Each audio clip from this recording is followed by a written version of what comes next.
Imagine waking from death's door with a message that could rewrite the very fabric of your community. 12-year-old Charlie Rivers finds himself in such a position, but not everyone is ready to listen. As skeptics clash with believers, the stakes rise. Will Charlie's revelations of eternal love inspire a collective awakening, or will fear and doubt reign supreme in Brookfield? Dive into this tale where a child becomes the catalyst for profound change, encouraging us all to reflect on what truly matters in life. In the heart of the English countryside, where the rolling hills kissed the sky and the gentle hum of nature filled the air, lay the quaint village of Brookfield. This picturesque settlement, with its cobblestone streets and charming cottages adorned with blooming flowers, seemed untouched by the hands of time. Brookfield was a close-knit community where everyone knew each other, and warm smiles were exchanged as residents greeted one another on the way to the local market. It was a tranquil world, where the sun spilled golden light over the green parks, and the cool river whispered secrets to those who listened. The sweet scent of freshly baked bread wafted from the bakery, mingling with the earthy aroma of rich soil and grass, grounding the villagers in a reality that felt both hopeful and serene. At the center of this quiet paradise stood St. Paul's Church, a sturdy stone structure with an impressive steeple that reached toward the heavens. Its tall windows glimmered with stained glass, depicting vibrant scenes of faith, casting colorful shards of light into the nave during Sunday services.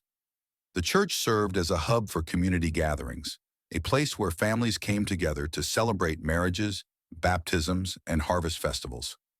Each event was a testament to the deep-rooted traditions of Brookfield, reflecting a strong sense of belonging that pulsed through the village like a heart beating steadily with love and devotion. However, beneath this idyllic facade, the village carried its own set of burdens, unseen worries that crept into conversations and weighted down smiles. The families of Brookfield, while closely knit, each bore their own private fears, insecurities, and unspoken griefs. The recent news of illness in their midst cast a shadow, leaving the villagers grappling with questions that shook their faith. Charlie Rivers, a bright and adventurous 12-year-old, was one such child who lived in the embrace of this community. Charlie was known for his boundless energy and infectious laughter, his tousled chestnut hair often glinting in the sun as he raced against the gentle breeze. He was an explorer at heart, always seeking out new adventures in the woods or chasing after the hens that meandered through the farmyards. His imagination knew no bounds. He could turn a pile of rocks into a castle and an ordinary stick into a mighty sword wielded against imaginary dragons threatening Brookfield. He had a gift for making even the most mundane days seem magical, and everyone in the village was captivated by the delightful spark of life he exuded. His parents, Anna and Mark Rivers, were nurturing souls who strived to instill love and faith into every aspect of Charlie's upbringing. Anna, an elegant woman with a gentle demeanor, was a school teacher who loved imparting knowledge to her students, while Mark, a steadfast farmer with strong hands and a deeper love for the land, worked tirelessly to provide for his family. They were proud of their vibrant son, yet like many parents, they wrestled with the weight of life's uncertainties, particularly the fear of losing him, their brightest light. On that fateful morning, sunlight streamed through the windows of the Rivers' home, warming the air with a golden glow. Charlie sat at the breakfast table, a bowl of cornflakes before him, half listening as Anna recounted her plans for the school week. "And we have a field trip to the nature reserve, which is going to be so exciting. I hope the kids remember to bring their notebooks this time."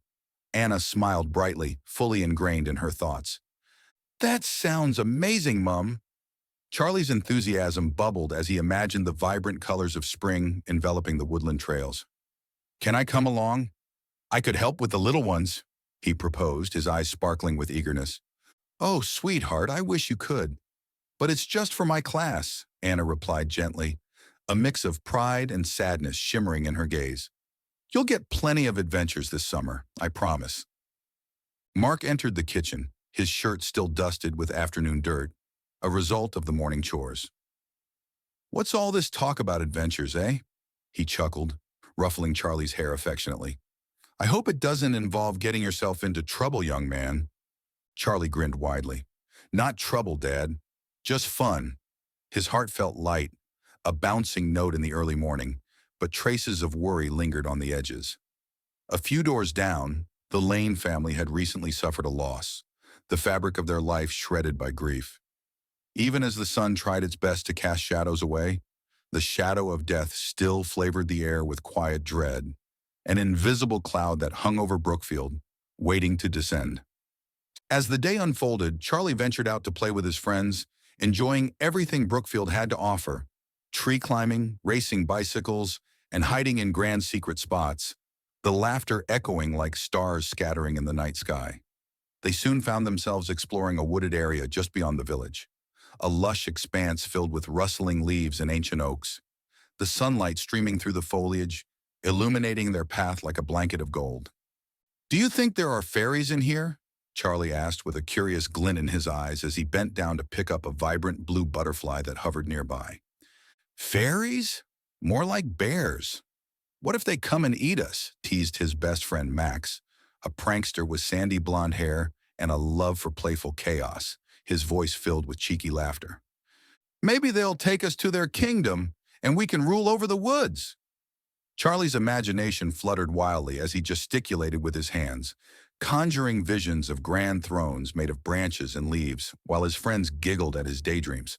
But amid the laughter, Charlie felt a slight shift, a whisper at the back of his mind, a fleeting awareness that the innocence of their play was layered with something heavier. That knowledge sprang forth from his observation of Max's younger sister Emma, quietly watching them, her small features marred by worry. She still grappled with the loss of their uncle, a throbbing grief palpable in her quiet gaze. "Hey, Emma," Charlie called out, trying to bridge the worlds of their innocence and the harsh realities they could not escape. "You can join us. We need a fairy queen, and you'd be perfect." Her eyes lifted, a hesitant smile breaking through the frosty depths of her sorrow. "Really? What do I have to do?" she asked softly, her voice barely above a whisper. "You just have to sprinkle fairy dust," he said, sprinkling imaginary magic around them while twirling in circles. As Emma joined them, the shimmering sunlight filtered through the trees, illuminating the moment with a warmth that momentarily pushed away the darkness. However, the heaviness hung in the background, mixing happiness with grief, a bittersweet blend that none could ignore. The sun began to dip below the hills, painting the sky in shades of orange and purple as Charlie and his friends returned home. As he turned the key into the lock at his front door, he glanced over at the Lane house. He saw Mrs. Lane wandering in the garden, her head bowed low, tending to her flowers with an absent air, each petal a testament to her love for her family. Today, the vibrant colors painted a stark contrast to her somber expression, and Charlie felt a flutter of empathy swirl within him, a growing desire to reach out, to help her find the light again. "Charlie!" His mother's steady voice pulled him from his thoughts as he stepped inside. The comforting scent of freshly baked bread enveloped him like a warm hug. "Do you want some tea?" "I'm okay, Mum," he replied, a sudden heaviness forming in the pit of his stomach. "I was just thinking about what's happening with the Lane family." Anna paused, her eyes softening as she regarded Charlie with understanding. "It's tough for everyone, but sometimes being there for them, even if you don't say anything at all, means a lot." Charlie nodded, absorbing his mother's words, sensing the truth in her simple observation, as if it were a lesson about love, the measure of empathy that intangibly links each heart within Brookfield. As night fell, a blanket of stars spread across the velvety sky, twinkling like the hopes and dreams of the villagers below. But beyond the twinkles and the warmth of family, an unexpected chaos unfolded as Charlie was jolted awake late in the night by a pain racking his body. It started as a mere itch in his throat but escalated into an unbearable pressure, tightening around him like iron shackles. The darkness clawed at him, urging him toward the edge of oblivion, and the sweet laughter of the day felt like a distant echo fading into the void. "Charlie!" His parents' hurried footsteps echoed outside his bedroom, panic and urgency manifesting in their quiet shouts. "Hold on, buddy. We're right here." Mark's voice trembled with fear, a stark contrast to the soothing echoes of the afternoon. But amidst the chaos, something shifted within Charlie. Every breath felt like he was pulling through a thick cloud, each second stretching like an eternity. What did this mean?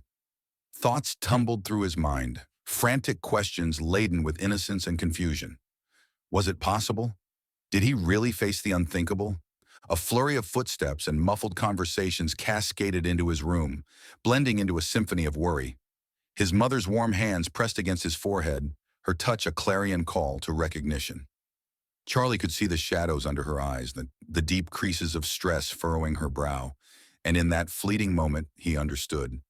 Life could change in an instant.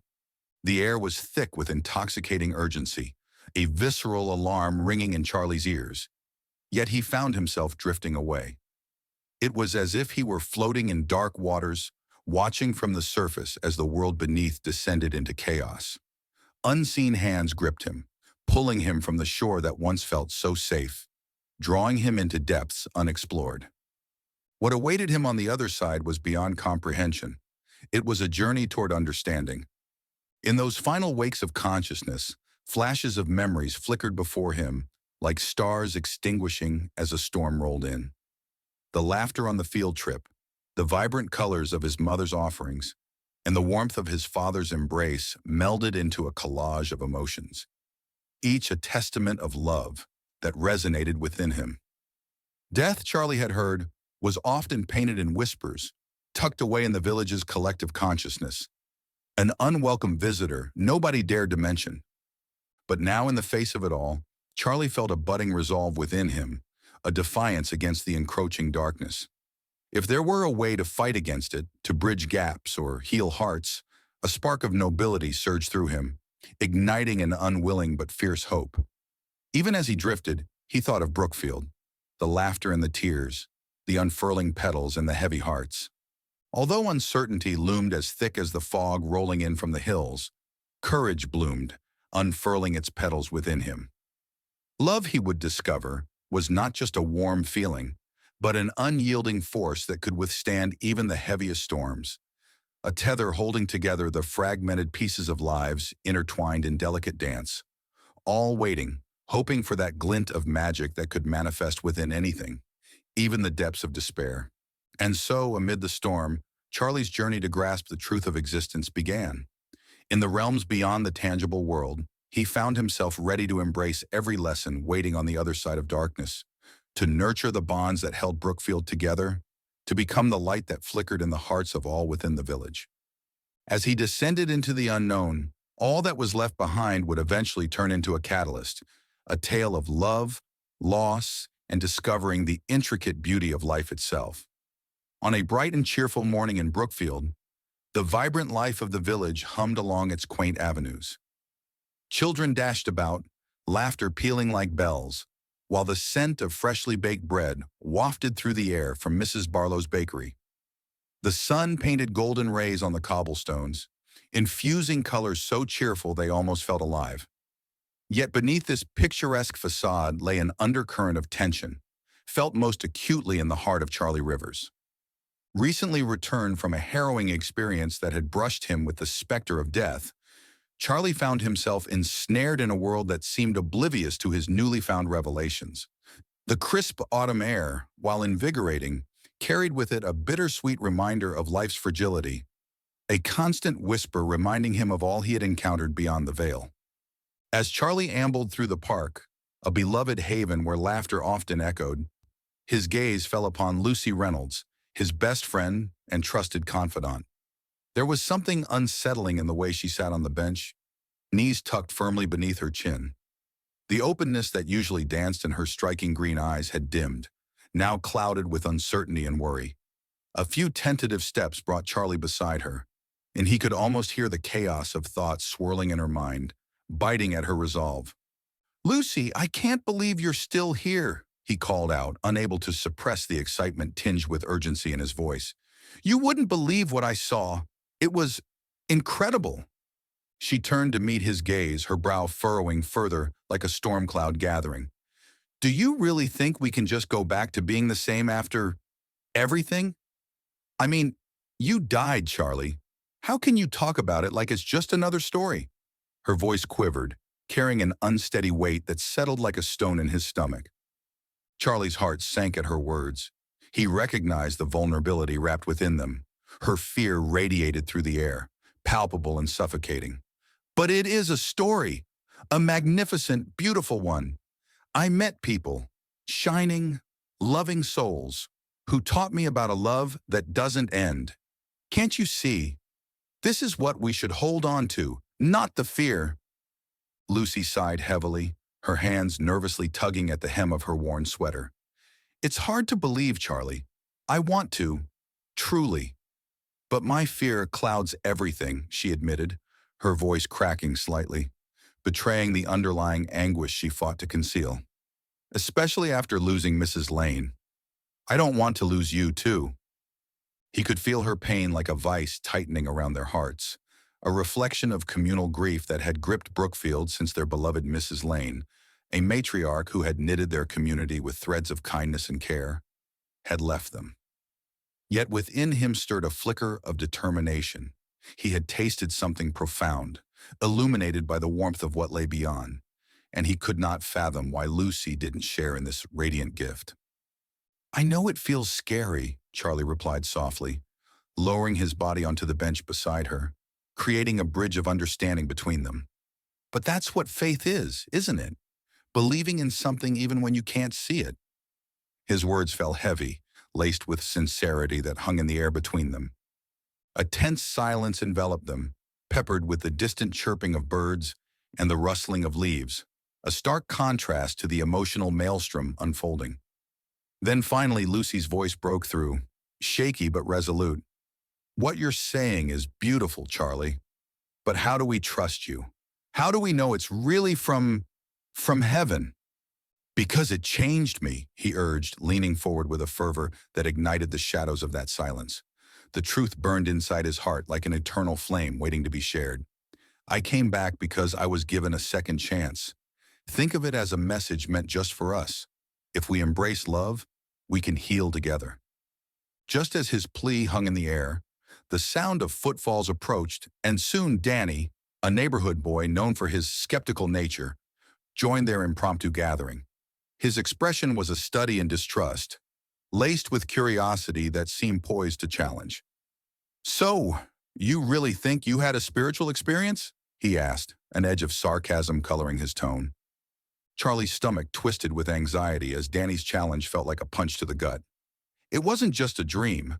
I saw things, felt things, and I can't even begin to describe it all, but they felt real, more real than this world. Danny scoffed, crossing his arms defiantly and standing with an aloof posture that made him seem even more intimidating. You were sick, Charlie. People imagine stuff when they're on the brink. It's not some divine intervention. Plus, why would anyone listen to a kid? Because kids can see things adults forget, Lucy exclaimed, surprising herself with the strength of her own voice. As if stumbling into a familiar armor, she turned toward Danny, her chest rising with renewed confidence. Charlie sees the world differently. He has something to share, something we need to hear. Okay, but what if he's just seeking attention? You guys are forgetting the basics. It's not that easy to believe, Danny shot back, the challenge hanging thickly in the air. The knot in Charlie's stomach tightened even further. How else will we know? He countered bravely, letting the adrenaline push him forward, his heartbeat echoing with each syllable. Each of us has to grapple with our understanding. I'm not asking you to take everything I say at face value, but wouldn't it be worth considering? For an instant, he felt the weight of their tension stilled, those words hanging suspended like a tension wire ready to snap, waiting for someone, anyone, to recognize their worth. The challenge of faith lay not solely upon Charlie's shoulders. It sprawled across the very soul of Brookfield, its palpable oppression towards the unknown, pulling at every resident's sense of safety. If I'm wrong, you can be here to tell me. But if I'm right, wouldn't you want to be a part of discovering that truth? Danny's skepticism faltered for a flicker of a moment, an eyebrow arching as uncertainty danced across his face, caught between doubt and intrigue. Lucy's resolute stance bolstered Charlie's spirit, but before he could seize the moment, a familiar voice sliced through the burgeoning hope, like a cold wind. "Charlie, where have you been?" His mom's worried tone resonated across the park, her aura wrapped in a shroud of maternal concern that intensified with every hurried step as she rushed toward them. "I was looking everywhere for you!" The momentary truce shattered as his mother enveloped him in a protective embrace, her worry palpable in her hold. "Are you okay? You should be resting," she insisted, the weight of her anguish settling onto his shoulders, serving as a reminder of the fear that had rooted itself in their lives. "I'm fine, Mom. Really," Charlie replied, though he could see the thread of doubt etched across her features, a painful reflection of her struggles. "I was just talking to Lucy and Danny about what I experienced." Her eyes narrowed further, an unspoken worry bubbling beneath the surface. "What do you mean? They should be talking about other things, not—" She glanced at Danny, who stood slightly apart from them, arms crossed and doubts etched on his face, a viper ready to strike. "Mom, listen! You need to believe me!" he pressed, desperation creeping into his tone, amplifying with each heartbeat. "It's important. What I found about love is bigger than our fears. We can't let our grief shadow the light I've seen." His argument swirled, a raging tempest of emotions gripping him, while Lucy stepped forward, her voice softening into a soothing balm. "Maybe we could find a way to share what Charlie saw. Have a gathering. Invite everyone?" As her suggestion rolled through the air, Charlie could feel a flicker of hope ignite within him. A gathering. What a brilliant idea. The image of their community coming together filled his mind. Villagers swapping stories around a bonfire, laughter mixing with the crackle of flames, hearts bared under the expansive tapestry of stars. The prospect began to warm his insides. Might it be a way to bridge trust and healing? "I'm on board. We could do it at the church after service," Charlie suggested quickly, unable to shake the vision of lights igniting in the villagers' eyes at the possibility of shared experiences. "It'll be like sharing stories around a campfire, only better." Danny's skeptical laughter rang out, a biting edge that cut into Charlie's rising defiance. "You really think the old folks are going to sit there and listen to a kid tell them about heaven? They'll either laugh you out or treat you like a nuisance." "You don't know that. You can't predict how they'll react," Lucy interjected, her patience visibly fraying like delicate thread under the weight of their circumstances. "People are more open than we think, and if Charlie speaks from his heart, maybe it's what they need."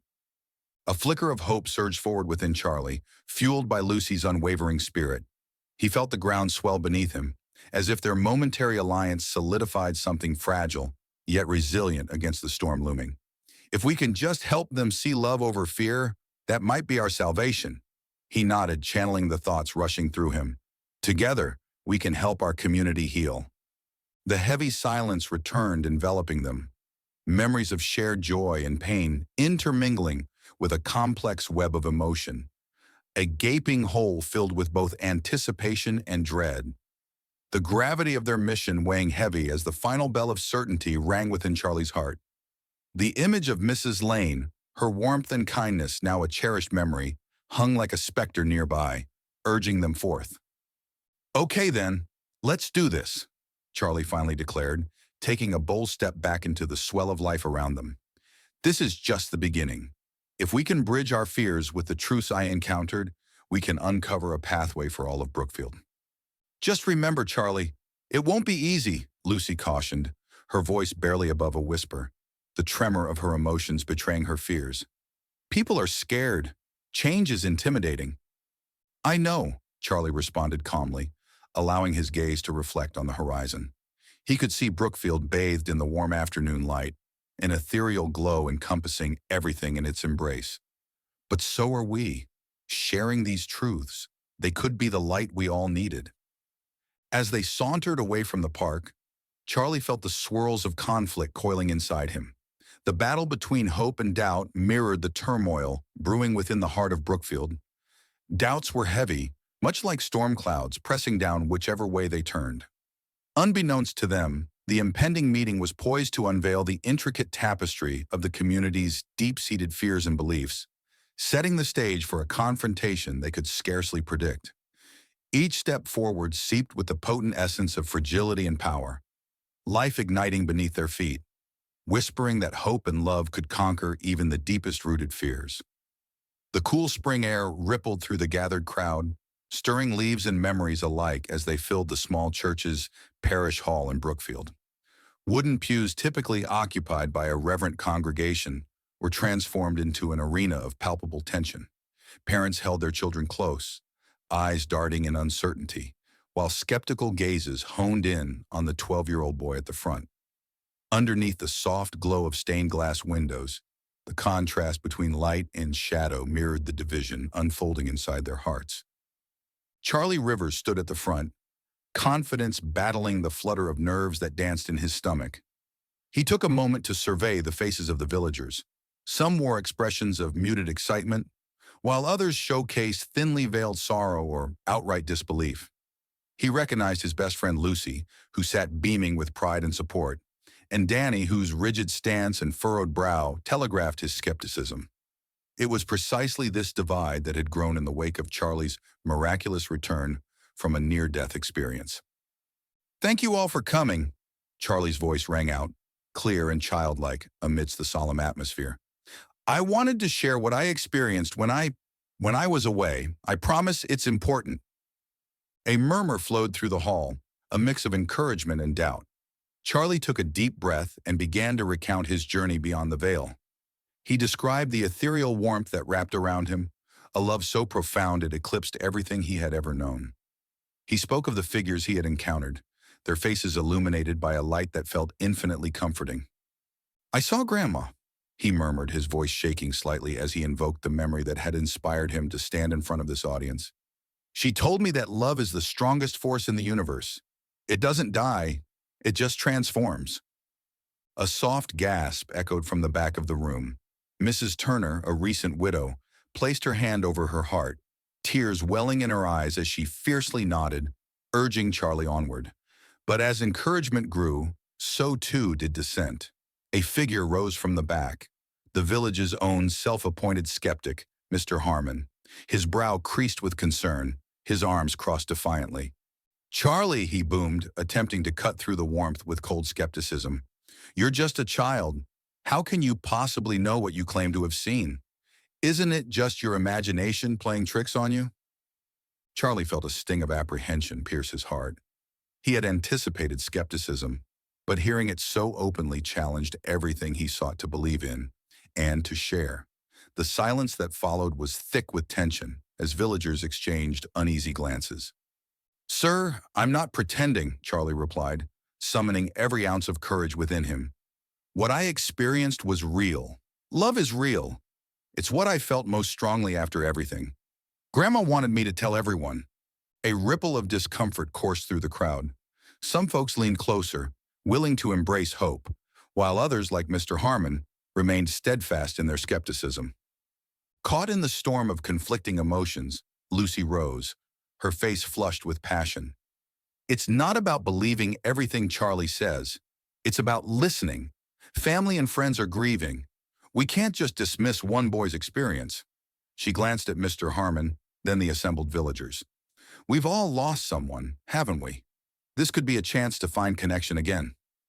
This call for understanding hung in the air, but Charlie wasn't done. "Please," he urged, desperation creeping into his voice. "In heaven, Grandma told me that we shouldn't let fear control us. She wants us to be together. She said love doesn't know boundaries. My friends are hurting. I saw how all the love from our lives can turn into something beautiful, and we allowed fear to twist that love into something that separates us." As he spoke, Mr. Harmon's acerbic demeanor started to soften, wavering under Charlie's conviction. Yet suspicion still lingered heavily in the air, thick and heavy, as those listening struggled with internal battles over heart and mind. Suddenly, a soft voice piped up from the other side of the room. It was the old widow Evelyn, a woman who had spent years lost in her grief. With trembling hands pressed against her cane, she looked directly at Charlie. "What if you're wrong?" she asked, her voice barely above a whisper. "What if it's just a dream?" Charlie's eyes locked on hers, and he felt an understanding surge through him, one born of shared loss. "Even if it was just a dream, Mrs. Evelyn, isn't it beautiful that we could have moments with our loved ones again? What if those memories could help us carry their love with us? That's what matters. I believe what I experienced has meaning, even if it's different for each of us. The room grew hushed, hanging on to his words. He could see that his vulnerability was having an effect. Behind him, Lucy exchanged a glance with Danny, her expression demanding him to join the light unfolding before them. Then a courageous voice cried out, "I believe you, Charlie." It was young Betty, her face smeared in splotches of clumsily applied makeup, having tried to prepare for this moment. "I want to hear about Grandma, too. It will help me feel less sad." That spark ignited a chain reaction. People began to speak up, sharing their beliefs, their doubts, their memories, and the small things that brought back feelings of love. Mr. Harmon stood frozen, caught in the whirlwind, unable to interject further. His usual response pattern spluttered out, weighed down by the words unfolding around him. "Please, everybody," Charlie interjected into the burgeoning cacophony of voices. "What if we let our love for each other guide us through the grief? We all feel it. If Grandma's still with us in our hearts, would we allow ourselves to come together instead of standing apart?" For the first time, Charlie saw a change on Mr. Harmon's face. The man flickered with recognition. Beneath the armor of cynicism, a glimmer of yearning broke through the hard exterior. I didn't mean to dismiss the value of love, Charlie," he said slowly, his voice tense. "But it's scary to think of such a loss. Can we really hold on to that?" "Absolutely," Charlie asserted, urgency clouding his features. "But we can't face that fear alone. We need each other to keep us standing on firm ground. Love guides us out of our darkness." As the room began to shift, the dialogue turned deeper, personal truths emerging as quiet confessions warmed old wounds. One by one, the villagers shared not only their love, but also their fears of loss, of grief, of believing death somehow severed the connections they valued. In that moment, an elder from the back, Mr. Jasper, who had always put on a hardened smile, stepped forward. The wrinkles on his face crinkled as he forced a laugh. "Well, young man, you've got me thinking. I lost my wife 3 winters back. Sure, I know she's gone.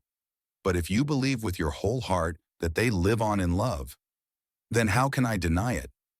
Tears glimmered in Charlie's eyes as he felt their communion, finally realizing how vital his experiences had become to the villagers. Sharing transcended the spoken words. He could feel warmth in their souls rising as a collective heartbeat, affirming that they were all united in love and loss.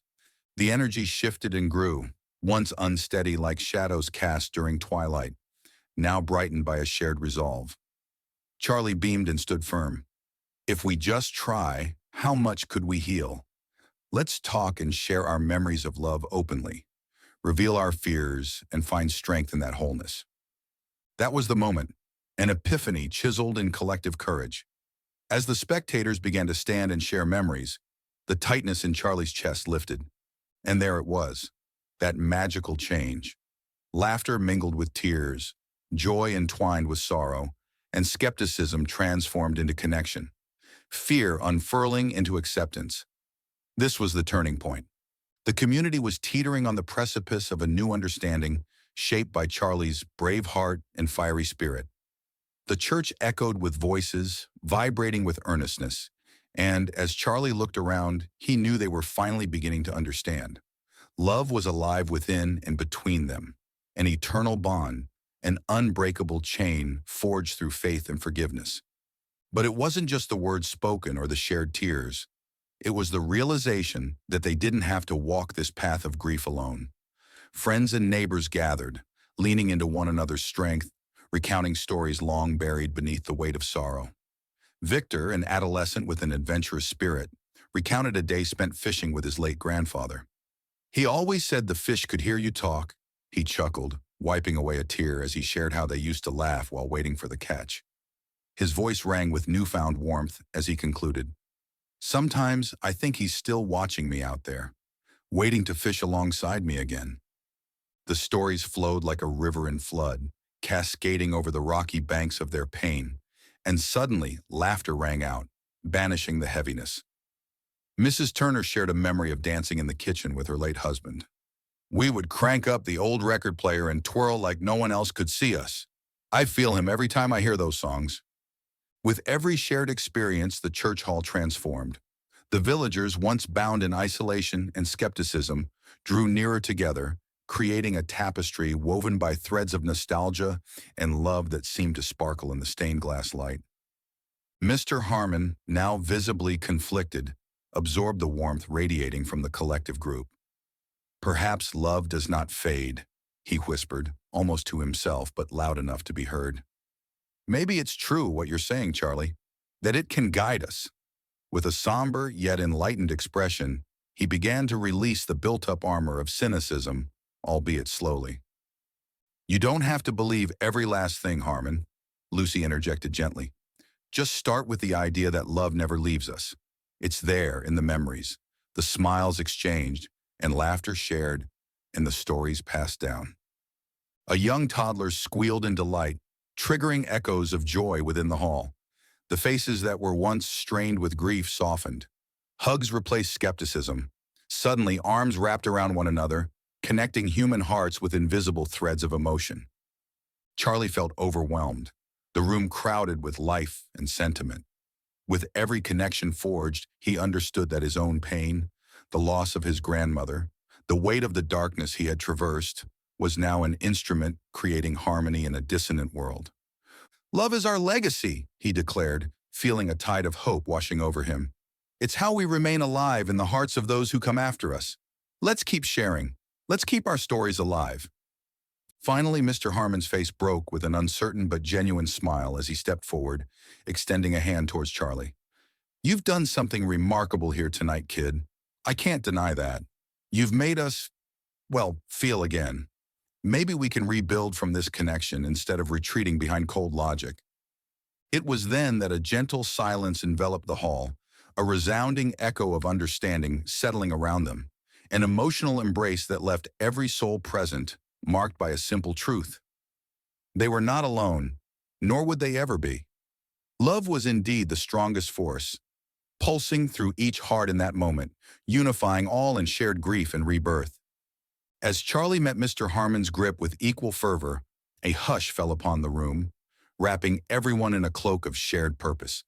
Together they stood, hearts entwined, breathing life into love lost, nurturing it into a bond that transcended fear and sorrow. In the heart of Brookfield that night, under the soft glow of the stained glass, they became a community once more. The churning of fear faded into the distance, replaced with tenderness and acceptance. A tapestry woven with the golden threads of love, echoing laughter, and the promise of connection that would forever linger.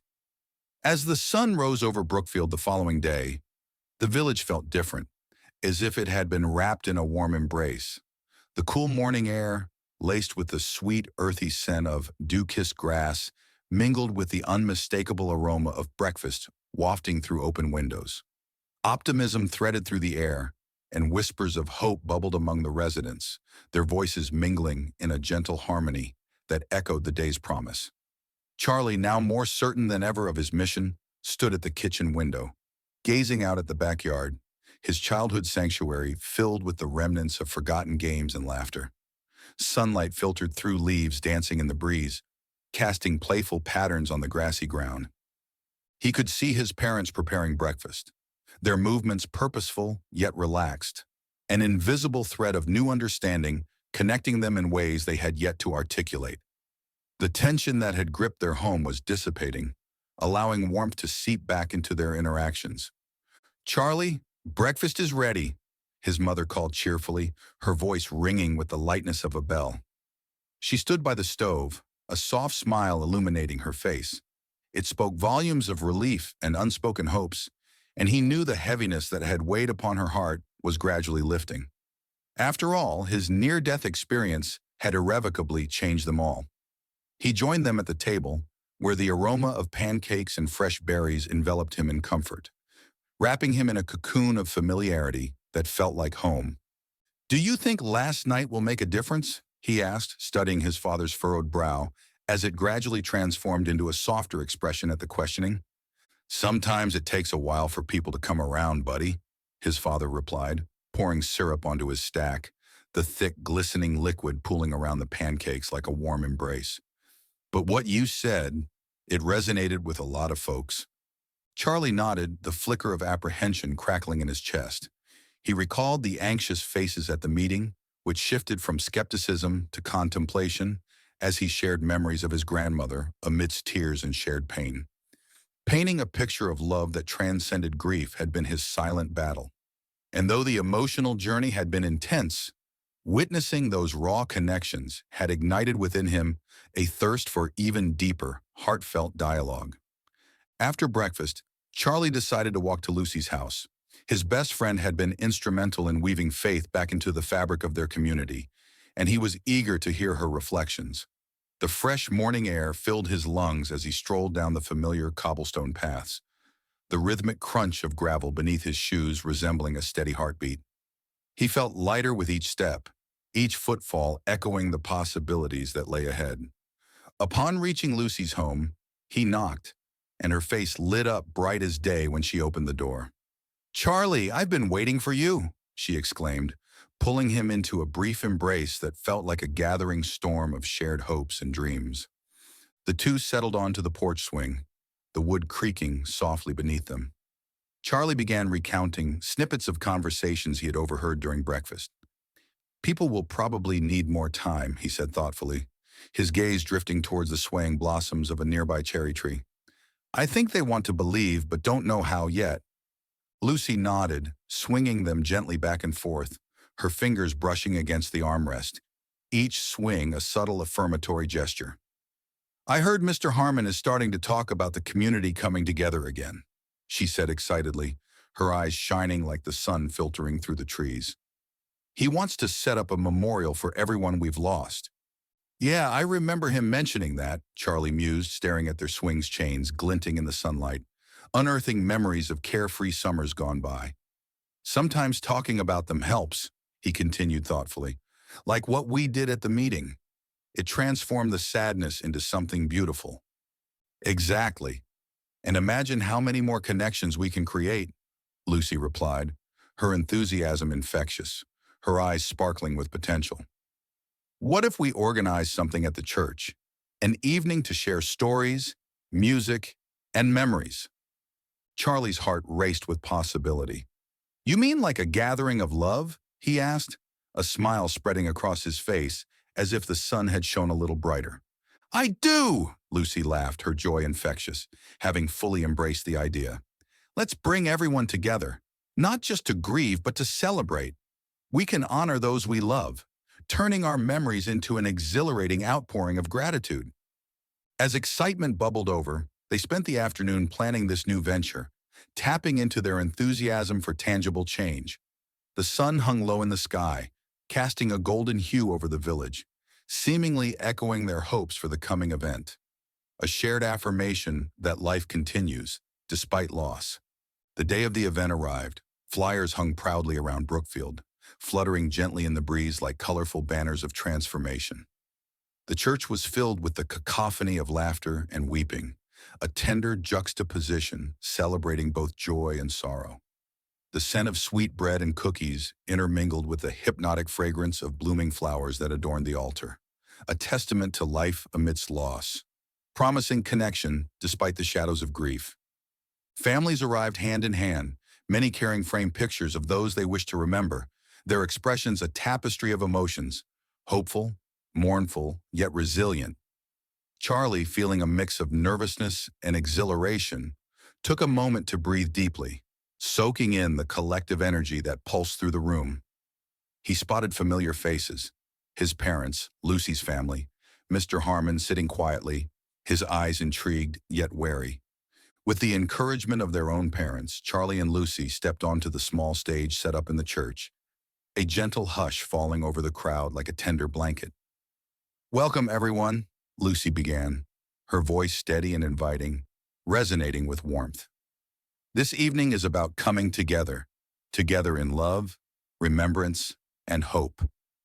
Charlie followed her lead with a sense of purpose radiating from his core, feeling the warmth of his mother's hand squeeze his shoulder from the front. "We've all felt loss, and that's okay," he said, his voice unwavering yet tender, each word a gentle reassurance. "But we need to remember that love never dies. It grows, and connecting through shared memories can heal our hearts, weaving our experiences into one beautiful tapestry. The room erupted gently into a gentle cadence of stories. Charlie listened intently as each person shared a tale, a mingling of laughter and tears bridging their love for those who were gone, weaving a quilt of connection. As the stories unfolded, he recognized that skepticism had faded to the background, replaced with the vibrant threads of shared experiences. The gathering felt transformative. The more people opened their hearts, the more he saw the shift in their faces, a soulful awakening like petals unfurling in the morning sun, revealing the beauty within. As the evening wound down, tears blended with smiles, the community stood united in purpose. Charlie realized in that moment of enchanting unity that his childhood innocence had sparked a revival of faith, a testament that love indeed triumphs in the face of loss. He felt a profound connection with his neighbors, no longer just inhabitants of the same village, but woven together by shared grief, strength, and love. After the laughter slowly dimmed as families began to leave, Mr. Harmon approached Charlie, his expression softened by the evening's revelations. "You know, Charlie, maybe you were right all along," he said quietly, his voice smooth yet contemplative. "It takes a child's heart to see these things clearly, to remind us to cherish what remains." Charlie smiled, aware that understanding didn't need a specific age, just an open heart. "Thank you, Mr. Harmon," he replied, feeling a warm glow envelop them, sensing that together they would navigate the tones of healing, both for themselves and for the entire community. The sun dipped below the horizon, painting the sky in hues of orange and violet, as proud families strolled home, echoing the lessons of love. The air buzzed with renewed connection, hope shuttling through the village like a gentle breeze, as Charlie savored the silence of a community reborn. Each heartbeat a reminder that hope perseveres, even against the weight of sorrow.